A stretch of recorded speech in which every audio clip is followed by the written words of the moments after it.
பிரியமான சகோதரனே சகோதரியே, நம்மோடு இருக்கிறவர்கள் அதிகம் அப்படின்னு இன்னைக்கு ஆண்டவர் உங்களை பார்த்து ஒரு மகிமையின் அபிஷேக தீர்க்க தரிசன வார்த்தை உங்களோடு அதிசயமாக அற்புதமாக பேசிகிட்டு இருக்கிறார். 2 ராஜாக்கள் 6:16.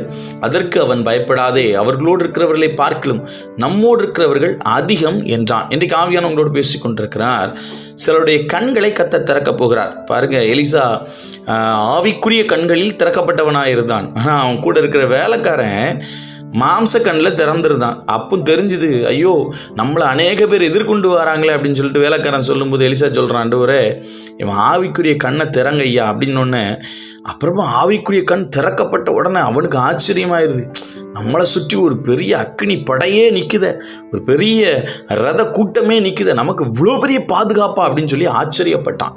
இன்றைக்கி ஆண்டவர் உங்களை பார்த்து சொல்கிறாரு, இவ்வளோ நாள் உன் மாம்ச கண்ணை வச்சுட்டு அது இல்லையே இது இல்லையே, இவங்க எதிராக நிற்காங்களே, இவங்க இப்படி இருக்காங்களே, இவங்க அப்படி இருக்காங்களேன்னு ஏன் பார்த்துட்டு இருக்கிற? உன்னுடைய ஆவிக்குரிய கண்கள் திறக்கப்படட்டும், மாம்ச கண்கள் அடைபடட்டும்.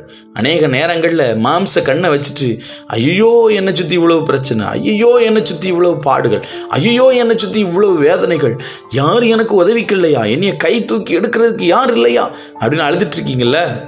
உங்களுடைய ஆவிக்குரிய கண்களை திறங்க, மாம்ச கண்களை க்ளோஸ் பண்ணுங்கன்னு ஆண்டவர் சொல்றாரு. உங்களோடு இருக்கிறவர்கள் அதிகம். ஆண்டவராக இயேசு கிறிஸ்துடைய மகிமையில் தேவ தூதர்கள் உங்களுக்காக வேலை செய்கிறாங்க. தேவ தூதர்கள் உங்களை சுற்றிலும் பாளையம் வழங்கி இருக்கிறார்கள். ஒருத்தர் உங்களை தொட முடியாது. உங்களோடு இருக்கிறவர்கள் அதிகம். பயப்படாதிருங்கள். மகிமையின் அதிசயமான காரியங்களை இன்றைக்கு காண்பீர்கள் என்று சொல்லி ஆவியான உங்களோட தீர்க்க தரிசனமாய் பேசிக் கொண்டிருக்கிறான்.